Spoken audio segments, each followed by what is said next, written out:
Saya kan mau COD-an bang. Saya waktu itu nggak punya uang. Saya pengen jual HP waktu itu. Saya COD-an itu jam 12 malam. Saya berangkat naik motor gitu tuh. Nyampe, jadi jalanannya itu samping kiri itu kali panjang gitu bang. Saya naik motor jam 1 sendirian, jam 12 sendirian. Ya karena awalnya udah terbiasa gitu bang ya. Karena dulu juga waktu kerja juga pulang jam segitu nggak ada masalah. Tiba-tiba saya ngerasa kok kayak bau busuk gitu. Cuma baunya itu bukan 10-20 meter bang ketika naik motor itu. Bisa dibilang hampir 1 kilo itu masih kecium. Terus karena posisinya jalanan itu sepi, tapi jarang dilewatin. Posisi spion itu menghadap ke belakang bang. Dan lebih takutnya di belakang itu ada pocong almarhum bang. Ya, di belakang itu ada pocong almarhum tapi nggak ada kepalanya. Jadi hanya sepotong, dia duduk di belakang. Jadi dia itu duduknya miring kayak duduk cewek.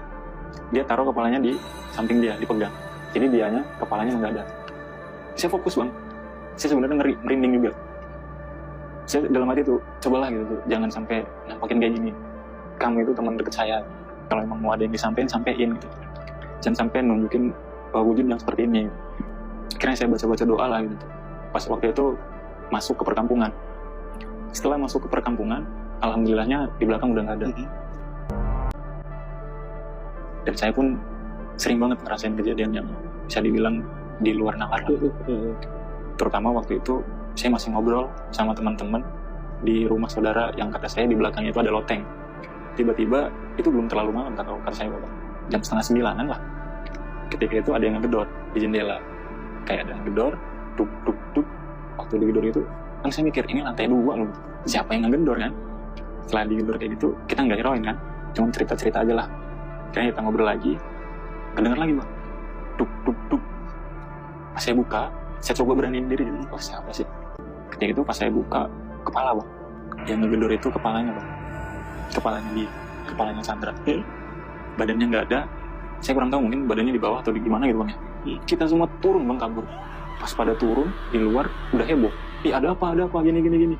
Ya kita nggak berani cerita apa-apa kan bang, karena saudara teman-teman juga ngejaga lah gitu, khawatir bikin heboh masyarakat gitu.